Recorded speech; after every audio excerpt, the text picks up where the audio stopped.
क्या AIIMS nursing के बाद हमें कोई एग्ज़ाम देना पड़ता है तब हमें गवर्नमेंट जॉब मिलती है या हमें एम्स से बीएससी नर्सिंग के बाद डायरेक्ट जॉब मिल जाती है?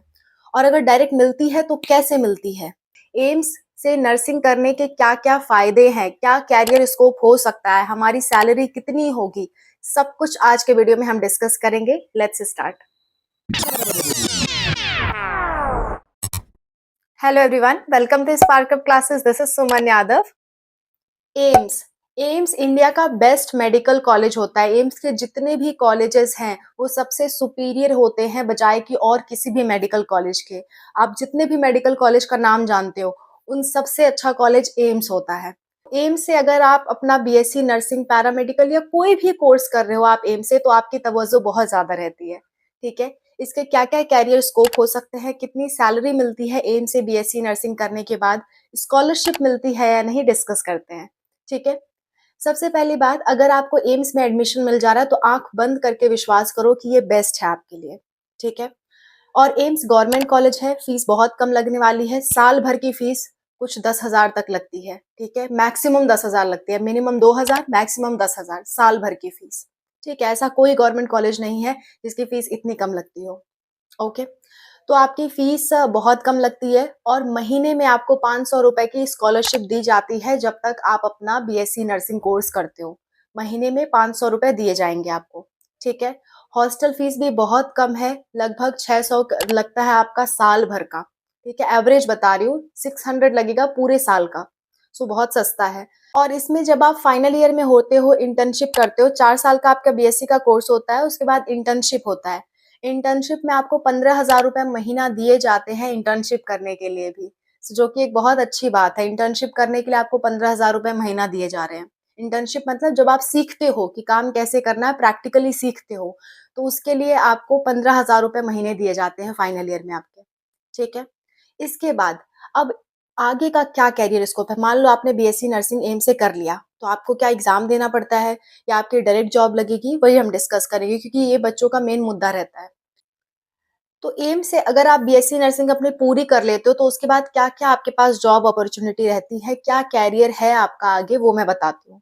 सबसे पहली बात, अगर आपने एम्स से जॉब की है तो आप किसी भी हॉस्पिटल में अप्लाई करोगे, प्राइवेट की पहले बात कर लेते हैं।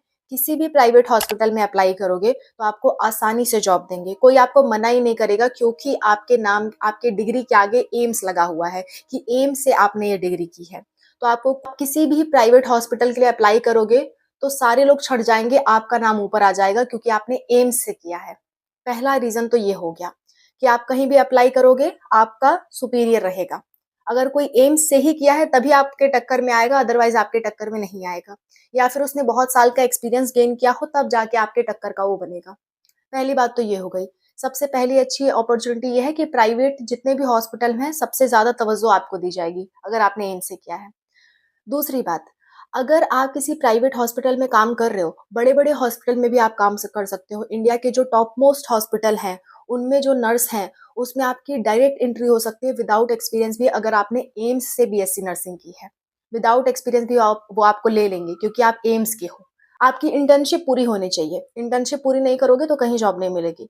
इंटर्नशिप पूरी कर लोगे तो आप किसी बड़े-बड़े हॉस्पिटल में भी विदाउट एक्सपीरियंस भी आप जा सकते हो बिकॉज़ आपने एम्स से डिग्री हासिल की है।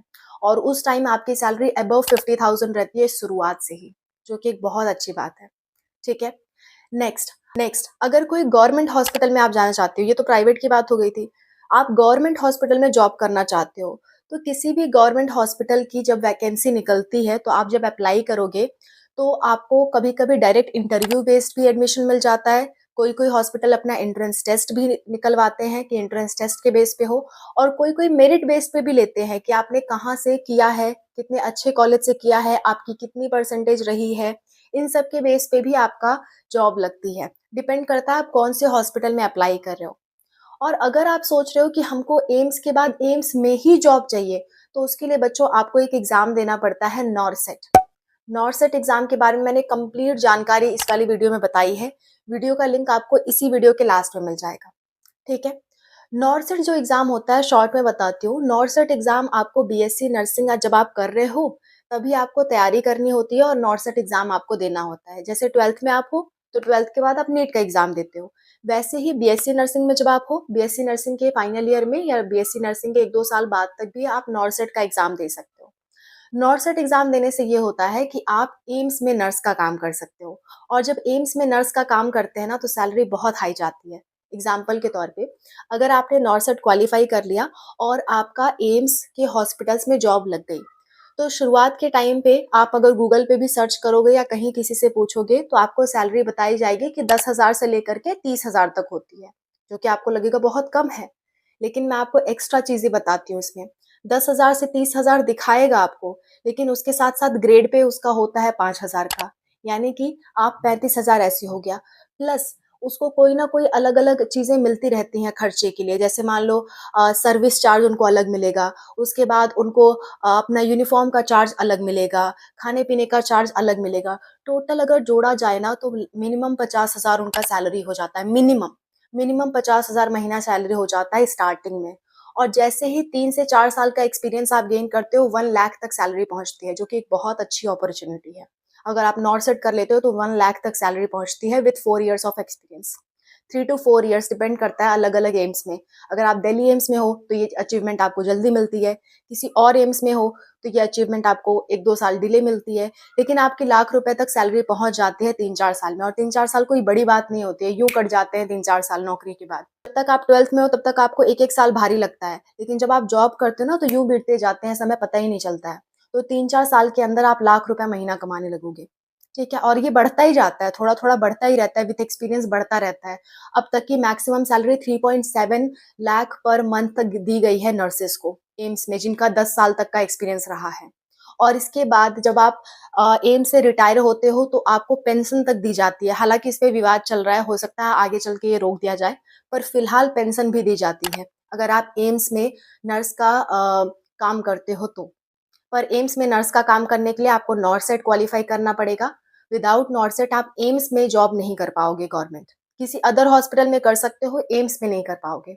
एम्स में भले ही आप बीएससी नर्सिंग कर रहे हो, पर आपको जॉब के लिए नॉर्सेट एग्ज़ाम क्वालीफाई करना पड़ेगा।